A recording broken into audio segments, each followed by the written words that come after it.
Soy Fernando Díaz Villanueva. Hoy es 22 de abril de 2019 y esto es La Contracrónica.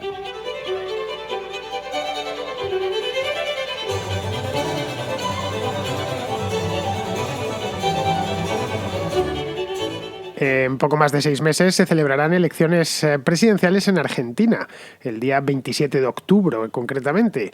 No son unas elecciones, como siempre sucede en Argentina, a 2 vueltas. La siguiente vuelta será el día 24 de noviembre, es decir, un mes más tarde. En una palabra, dentro de 7 meses, que es cuando se sabrá definitivamente, si es necesario la segunda vuelta, pues quién es el próximo presidente de Argentina o si se mantiene el mismo. Digo que si se mantiene el mismo porque Mauricio Macri en principio opta a la reelección, aunque todavía no es oficial. No se han hecho lo que vendríamos a llamar las primarias o algo así, pertinentes dentro de, más que los partidos, las coaliciones, que probablemente vaya de eso mismo, de coaliciones, pues como Cambiemos, por ejemplo, que es con la que gobierna actualmente el propio Macri. Pero vamos, esto no es oficial. Lo que sí es oficial es el programa económico, programa de shock, que acaba de presentar el propio Macri de cara a las elecciones. Es un programa bastante polémico, dicho sea de paso, que incluye controles de precios, congelamiento de tarifas y un buen paquete de subsidios, es decir, justo lo contrario de lo que él prometió cuando llegó al poder hace casi 4 años. A lo largo de su mandato, Macri no ha conseguido ni controlar la inflación, ni muchas de las cosas que se propuso entonces. Vamos, la inflación de hecho sigue altísima, ha tenido un repunte importante, está por encima del 50% anual actualmente. El mes pasado, el mes de marzo, cerró en el 4,7%, ojo, en un mes, no en un año, en un mes, es decir, la inflación en un mes en Argentina es superior a la que tiene España en todo el año, y mientras tanto, pues la economía tampoco crece, más bien todo lo contrario, decrece. Durante sus 2 primeros años de mandato, la economía sí que tuvo un pequeño respiro, pero vamos, la cosa se torció el año pasado y desde entonces no se ha recuperado. La inflación al principio se hizo algo tolerable, pero desde hace justo un año, ya digo, sí, abril de 2018, la economía argentina entró nuevamente en crisis. El año pasado se contrajo un 2,5%, el peso se derrumbó frente al dólar y el desempleo se ha ido por encima del 9%. Eso en un país en el que 1/3 de la población activa aproximadamente trabaja en el sector informal. En fin, vamos a desgranar las claves de esta kirchnerización del macrismo.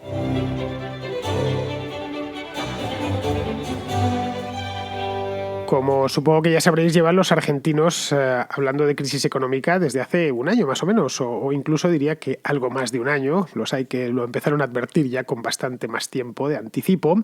Pero vamos, lo que es la crisis propiamente dicha tiene una fecha de comienzo. Esto fue hace un año exacto, el 18 de abril del año pasado, cuando el peso empezó a devaluarse con respecto al dólar y al euro, naturalmente.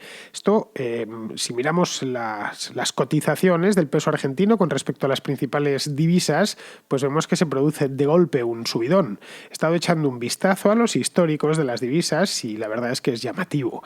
El 20 de abril de 2018 hacían falta 24 pesos para comprar un euro. Hoy son necesarios 47. Es decir, que se ha revaluado el euro con respecto al peso argentino un 95%. Con el dólar es todavía más. Con los dólares ha sucedido algo similar, pero más intenso. Hace un año el billete verde se cambiaba por aproximadamente, el billete verde es el dólar, lo digo por si alguno no lo sabía, pues se cambiaba aproximadamente por 20 pesos y hoy son necesarios 42.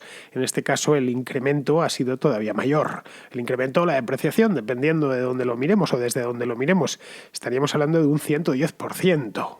Es una auténtica barbaridad en el curso, pues eso mismo, de un año. Estamos hoy a 22 de abril y los datos que he tomado han sido del 20 de abril del año pasado, de 2018.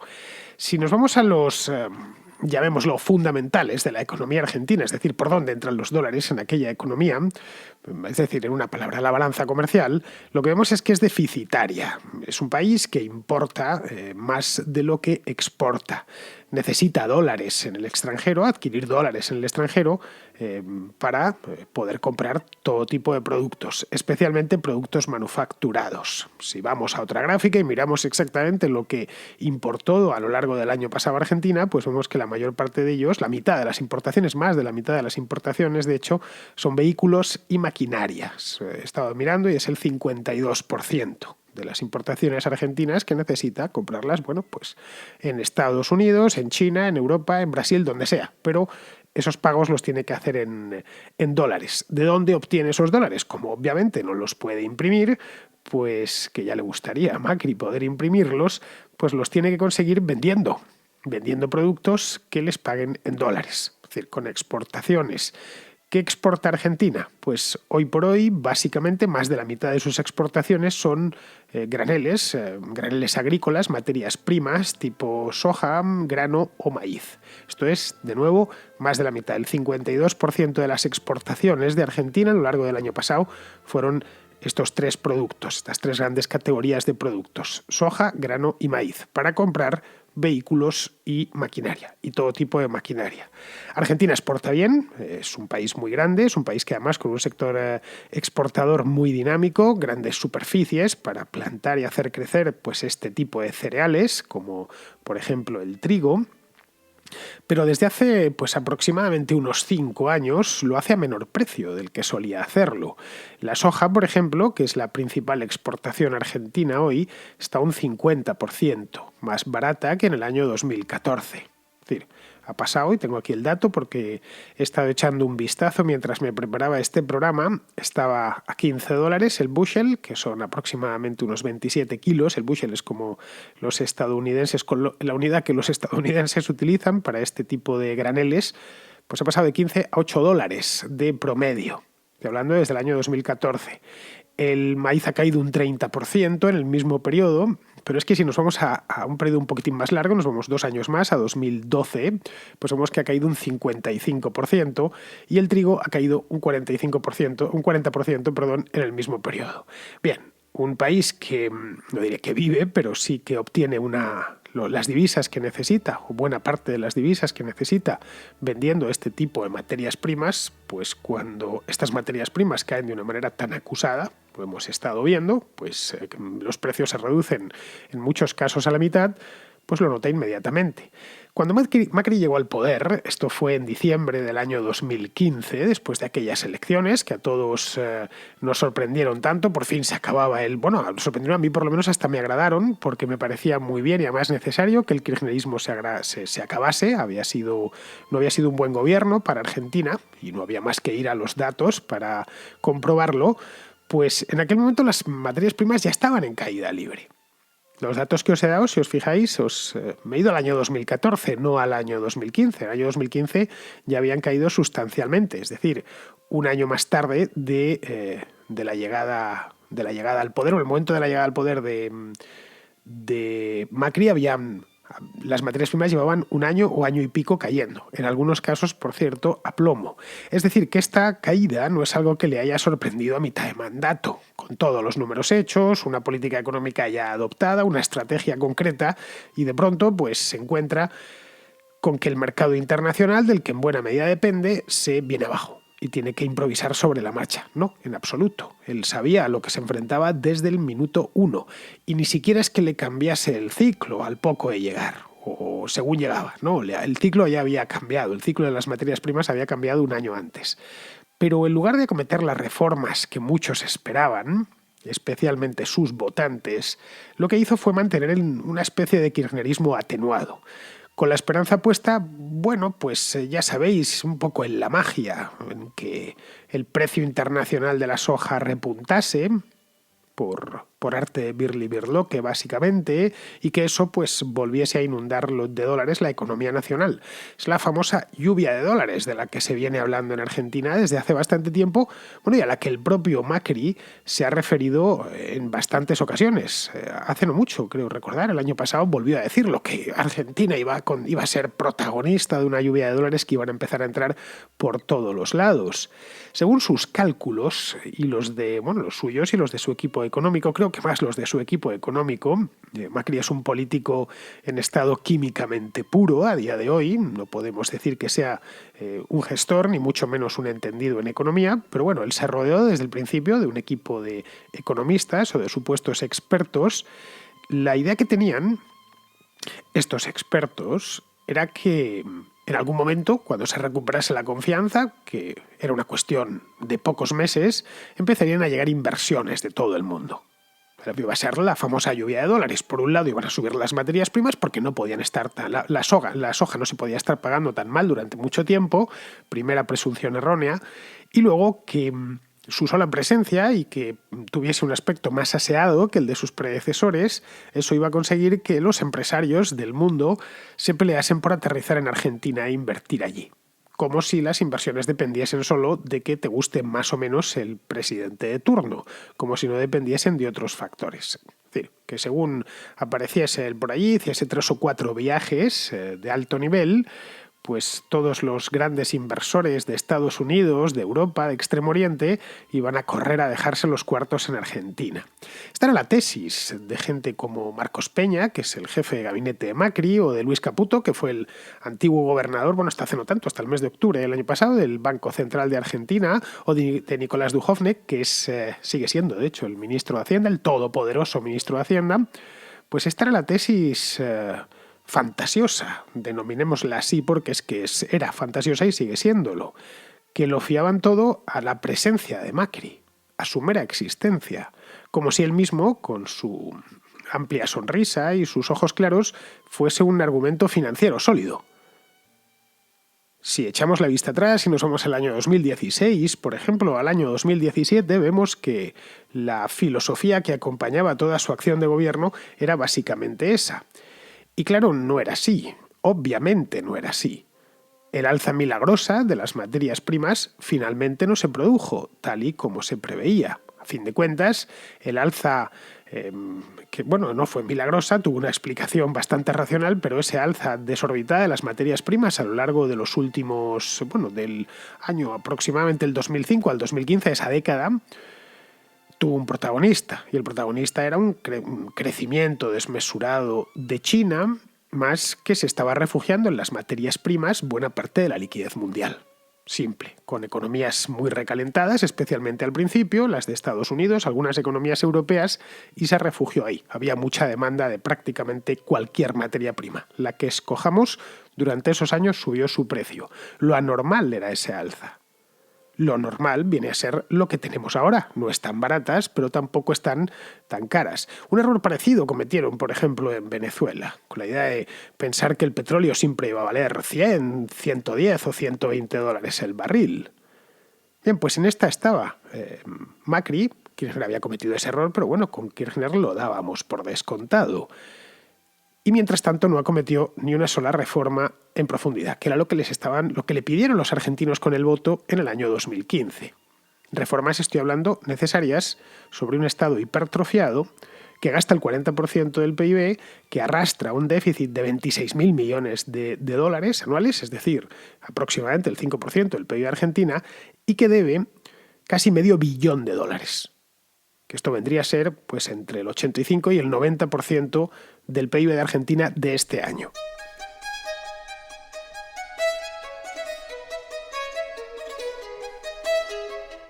Como podéis ver, los indicadores macro de Argentina son los propios de las economías del sur de Europa, de España, de Italia, de Grecia, incluso de Francia, durante los años de la crisis económica pasada.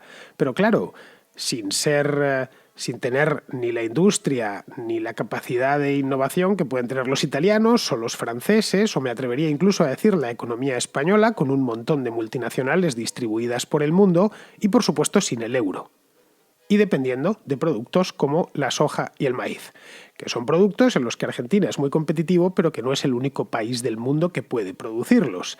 Puestos a elegir entre fabricar, productos de lujo como hacen los franceses o de mucho valor añadido como hacen los italianos, y vender soja en el mercado internacional, pues va a ser siempre vender productos de alto valor añadido va a ser ir sobre seguro, porque son productos que incorporan mucho más conocimiento y difíciles de imitar por los competidores. Pero bueno, y sobre todo que no tienen el euro, es decir, no está el Banco Central Europeo por detrás, como si estaba detrás de la deuda italiana, de la deuda española, de la deuda francesa o de la deuda portuguesa.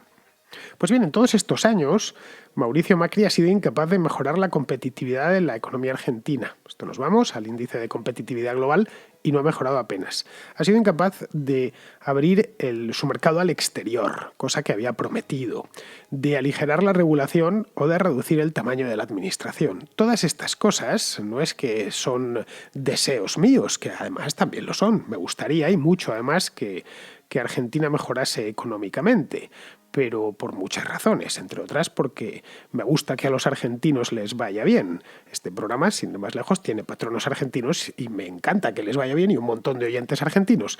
Pero vamos, el hecho es que esto lo prometió el propio Macri. Todas estas cosas durante la campaña electoral del año 2015. Y si no los prometió por activa, los prometió por pasiva. En el índice de libertad económica, Argentina sigue abajo del todo, después de casi 4 años. Está en el puesto 148 de 180 países estudiados. 148. Es decir, me parece que es una posición que en tiempos de Kirchner pues podía llegar a entenderse, pero en estos momentos me parece una posición impropia de un gobierno que se decía, hoy evidentemente no se dice nada de eso, reformista. Si nos vamos al informe Doing Business, este que realiza todos los años el Banco Mundial, que mide la facilidad de las economías, de 190 economías de todo el mundo, para hacer negocios. El informe Doing Business mira muchísimas cosas, lo difícil o fácil que es abrir un negocio, la cantidad de pasos administrativos que hay que dar, la cantidad de regulaciones que tiene que enfrentar el empresario cuando se pone con ello, cómo de respetados o no están los derechos de propiedad en los 190 países que se estudian. Es decir, es un informe que está muy bien hecho. Se lleva haciendo desde hace muchos años y es de mucha fiabilidad. Bien, pues Argentina está en el puesto 119 de 190 países, es decir, en la parte de abajo de la tabla. Pues estaría así la mitad, pero hacia la parte de abajo. Sospecho que los casi 13 millones de argentinos que le entregaron el voto hace 4 años a Mauricio Macri y a Duhovne y a Marcos Peña y compañía, pues esperaban algo más. Y no una versión edulcorada del kirchnerismo, que es en definitiva lo que les ha entregado. Claro, ante un fracaso semejante y sin tiempo para enderezar el rumbo, porque para otra cosa le quedará tiempo, pero no para enderezar el rumbo, ya 4 años a mí se me antojaban pocos para el estado en el que Cristina Fernández de Kirchner y su marido habían dejado la economía argentina, pues evidentemente no se podían pedir milagros. Incluso era lógico y razonable al principio saber esperar y ser comprensivo, pero caray, durante en un año creo que las cosas, un gobierno tiene tiempo más que de sobra para al menos mostrar el camino por el que va a ir. Creo es más que a Macri le han dejado más de un año. Las primeras críticas no arreciaron seriamente hasta los 2 años y medio de gobierno, pero bueno, las primeras críticas internas, evidentemente, pues los peronistas le vienen criticando desde la misma noche que ganó las elecciones, pero le vienen criticando por las razones equivocadas. La cuestión es, como os decía, que le queda muy poquito tiempo y no puede enderezar todos los errores, la cadena de errores que ha ido cometiendo, no puede, por supuesto, dar curso a las promesas electorales y ha pasado al plan B, que consiste en adaptar, o más que adaptar, no, adoptar con O, una política económica indistinguible de la de Cristina Fernández de Kirchner en su último mandato. Y es ahí pues donde aparecen ideas de bombero como el control de precios, por ejemplo, que tanto dio que hablar la semana pasada. O el control de precios por decreto estoy hablando, que es la única manera realmente de controlar los precios, porque por sugerencia ningún comerciante va a cambiar el precio de sus productos a no ser que, poner el precio que le digas, a no ser que se lo obligues manu militari, es decir, o lo pones o te meto en la cárcel. Este control no va a funcionar. Ningún control de precios ha funcionado nunca. Y lo único que conseguirá es que desaparezcan existencias en los comercios y reaparezcan en el mercado negro. Como siempre ha sucedido, pues qué sé yo, desde la antigüedad más remota. Hasta los antiguos romanos tuvieron oportunidad de experimentarlo, el edicto de precios máximos de Diocleciano. Y esto así ha sucedido cada vez que un rey o un gobernante ha decidido cuánto tienen que valer las cosas y fijar la etiqueta de los precios, ponerla él, escribirla él. ¿Por qué? Pues por una razón sencilla de entender, al alcance de cualquier escolar de 10 años. Los controles de precios atacan la consecuencia, no la causa. La causa es la inflación. Lo que pasa es que ambas cosas se tienden a confundir. La consecuencia es la subida de los precios. La inflación es un fenómeno enteramente monetario. Es algo que lo remarco porque es que es así, si no, no se puede entender.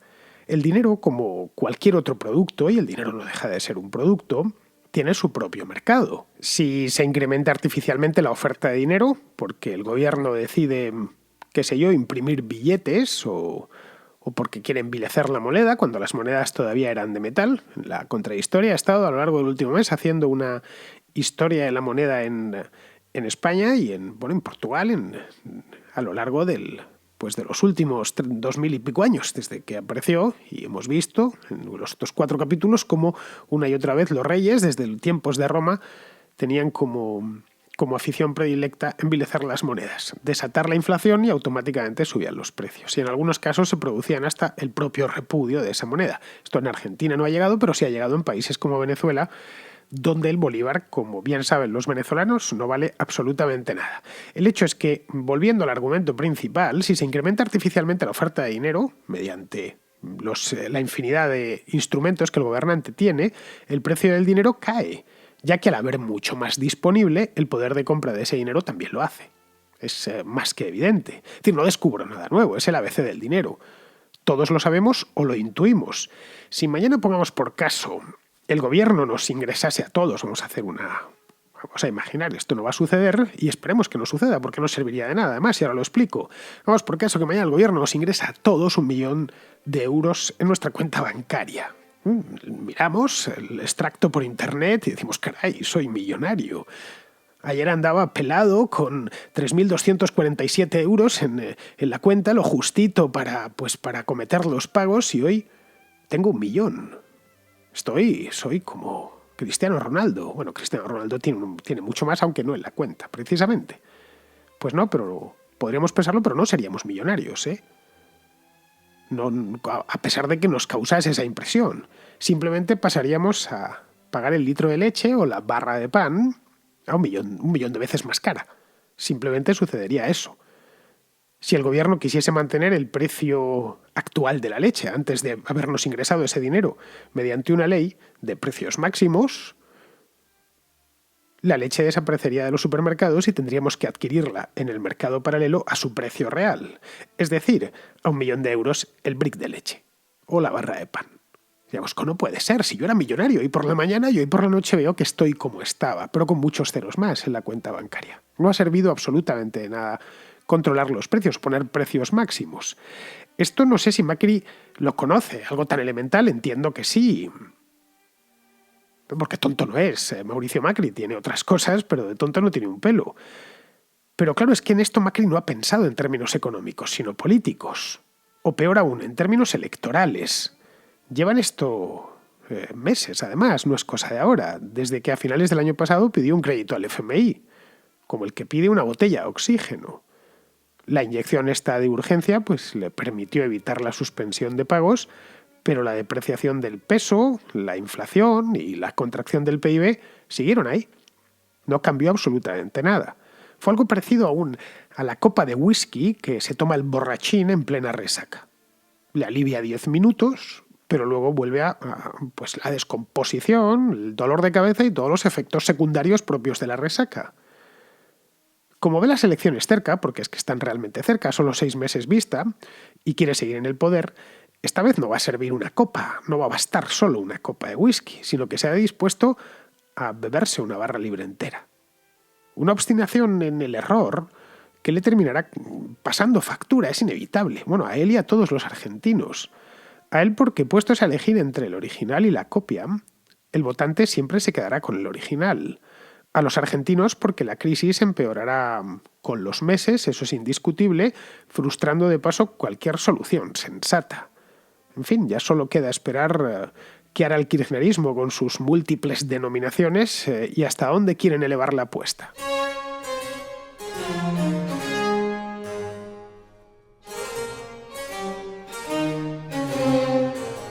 Vamos con las llamadas de los oyentes. Empezamos con Francisco, que tiene 3 preguntas. ¿No cree que después de que están los niños en Cataluña ideologizados, los libros les dicen cosas que no existen, como que Colón era catalán, deberían darle la oportunidad de que se independizaran? Ya hay una generación perdida. Además, el 20% de lo que se gasta en pensiones va nada más que para Barcelona.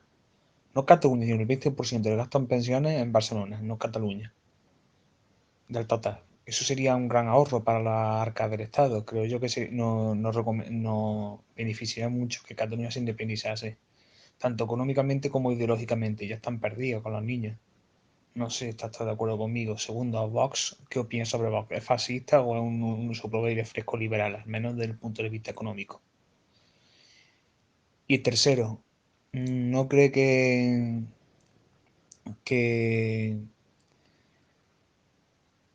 mm, ¿qué iba a decirle? Sí. ¿No cree que ningún partido político va a estar dispuesto a indultar a los golpistas? No, nadie estaría dispuesto a cobrar ese coste político, ¿no cree? Bien, respecto a la primera cuestión, respeto tu opinión, pero no la comparto en absoluto. Yo personalmente no quiero que se independice Cataluña, por motivos sentimentales. Yo por Cataluña siempre he tenido, como buen madrileño, cierta debilidad, no tanta como con el País Vasco, pero ahí le anda, y sobre todo por razones de orden práctico. Es decir, nos va mucho mejor unidos que separados. Esto ha sido así y seguirá siendo así. Madrid y Barcelona además se complementan bien, son 2 ciudades muy complementarias. Lo que deberíamos de hacer en todo caso, replantearnos, es la reorganización territorial. De esto he hablado en muchas ocasiones. Respecto a lo que comentas de que el 20% del total de las pensiones se va a Barcelona, pues si ese número es cierto, que no lo he consultado, pero bueno, en principio te creo, pues será porque las pensiones de los barceloneses son correspondientes a lo que pagaron en su momento. Es decir, porque son altas, es perfectamente lógico, y lo único que nos dice es que los barceloneses, cuando estaban, esos que están cobrando una pensión, pues cuando trabajaban tenían sueldos altos. Perfectamente razonable, ya que en Barcelona los sueldos son altos, es una de las ciudades más ricas del país. En cuanto a lo que me preguntas de Vox, pues la verdad es que no creo que sea un partido fascista, por mucho que lo repitan una y otra vez, continuamente. Es decir, las palabras significan lo que significan, no lo que queremos que signifiquen. Así que ni Vox es fascista, ni Santiago Abascal es Benito Mussolini. Es un partido conservador muy similar al PP de hace 20 años, con un programa económico, por cierto, que lo presentaron la semana pasada, que está muy bien. Si llegasen a gobernar, pues ya veríamos si lo aplican. Que de los políticos ya sabes que no hay que fiarse ni un pelo. Aunque te gusten, realmente siempre te van a traicionar.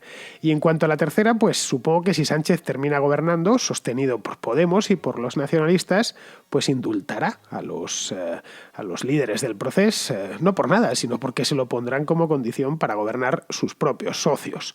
Bien, vamos ahora con Severino, que tiene una cuestión sobre el partido animalista. Hola Fernando, me gustaría que dijeras algunas palabras respecto al programa de Pacma, porque veo que últimamente le están dando más bola que las semanas anteriores. Y a ver, yo la verdad, desde mi punto de vista, aunque no soy una persona de campo, sí tengo una mínima relación con el rural, como la mayor parte de los gallegos. Y a mí las cosas que proponen me parecen una burrada tras otra. Parece la irresponsabilidad económica de Podemos sumada a la irresponsabilidad animalista. Y no entiendo cómo les están dando tanto juego, porque es que no tiene ningún sentido lo que dicen. Pues no, Severino, no he leído el programa del Pac-Man. Leí el programa del Pac-Man en 2016 y era un disparate tras otro.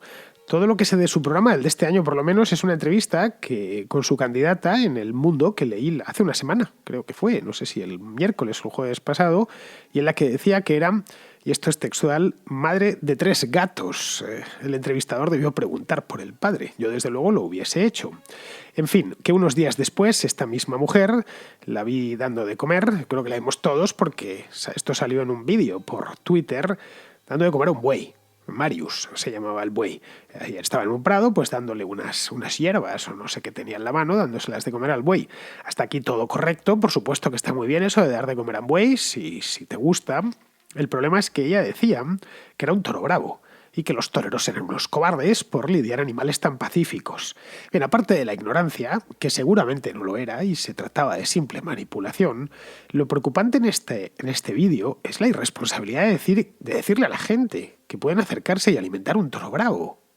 Tú acércate a esa distancia, un toro bravo, y en España hay de esas con muchísimos, y vas a ver dónde terminas, si es que terminas de alguna manera vivo, quiero decir. Mira, yo soy de ciudad y además de varias generaciones, y de las cosas de campo no sé mucho, de hecho no sé nada, y precisamente por eso tengo mucho respeto por todo lo campestre. Ya lo he dicho alguna vez, yo no piso donde no veo el suelo y no me baño donde no veo el fondo. Esto es típico urbanita. Yo lo reconozco, no sé nada de campo, y cuando tengo que salir al campo pregunto y por supuesto lo respeto. Es decir, lo que, no sé, me parece un tanto llamativo, arrogante, es ser de ciudad e ir a la gente de campo dándole lecciones. Estos del PACMA son como yo, son tan de ciudad como yo, pero van de entendidos.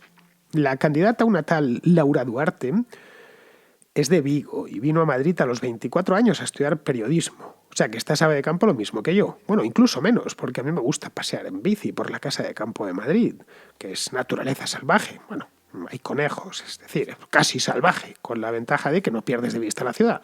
Bueno, yo creo que está ni eso, que no se da ni los paseos que me doy yo. Pero bueno, vamos a ir terminando ya, vamos con Pizarro, y hoy tenemos Pizarro por duplicado. El primero de sus pizarrotecas es sobre el asedio a los mítines de Ciudadanos, Vox y PP, y el segundo sobre la victoria de Netanyahu en las elecciones israelíes. Vamos a escucharle. En democracia, la única violencia conforme a derecho es la que ejerce el Estado sobre toda la población mediante los impuestos y de modo particular a través del Parlamento, el Gobierno y unas leyes ideológicas sectarias sobre los discrepantes con la mayoría. Es una violencia administrativa respaldada por las armas de la policía y los cerrojos de las prisiones. En general, sorda y limpia. Ahora bien, la violencia callejera, sin sofisticación ni alambique alguno, es reprobable y perseguible, eso sí, con intensidad variable en función de si se ejerce contra los discrepantes de la mayoría o contra los sostenedores de la mayoría. En el País Vasco, a la silente violencia conforme a derecho que se les aplica a la población no nacionalista, estos días a los no nacionalistas con voluntad de expresarlo se les está aplicando además violencia callejera de esa reprobable y perseguible, que la mayoría parlamentaria reprueba con languidez y sin convicción y que será perseguida con idéntico ahínco. Proporcionar seguridad nacional en un entorno hostil y caótico y proporcionar un marco de prosperidad en un entorno de crisis han sido los logros que han pesado para que gane las elecciones Benjamín y trate de formar gobierno con el apoyo de los partidos habituales en sus alianzas. Habrá, por tanto, más Benjamín, pero con una amenaza real y no foránea: el fiscal general y la corrupción presuntamente perpetrada. Si esa amenaza se materializa en dimisión, crisis, y en todo caso, mientras se disipan las dudas, provisionalidad. Un cordial saludo de Pizarro. Pues muy bien, queridos amigos, mañana volvéis todos al trabajo seguro. Os advertí ayer en la contrarréplica, hoy habéis vuelto unos cuantos y mañana los de las regiones que tenéis el lunes festivo, y hay que tomarlo con alegría porque la primavera está a la vuelta de la esquina, a pesar de que el tiempo atmosférico nos diga lo contrario, que está lloviendo y haciendo unos fríos impropios de esta parte del mes de abril. Pero bueno, el tiempo seguro que mejora y la contracrónica volverá por aquí mañana. Y la contra se puede escuchar con lluvia o con calor. Esa es la grandeza de la radio. Muy bien, queridos amigos, pues con esto me despido de vosotros. Hasta mañana.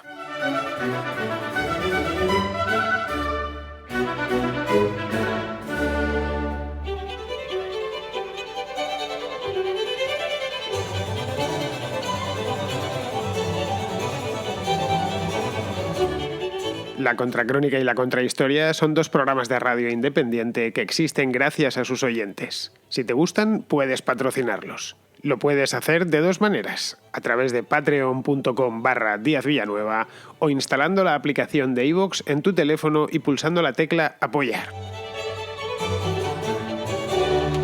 Solo por ser patrono podrás escuchar El Contrapunto, un programa musical distinto a todos los demás. Pero, sobre todo, hazte patrón para que la Contracrónica y la Contrahistoria se sigan emitiendo por los siglos de los siglos. Amén.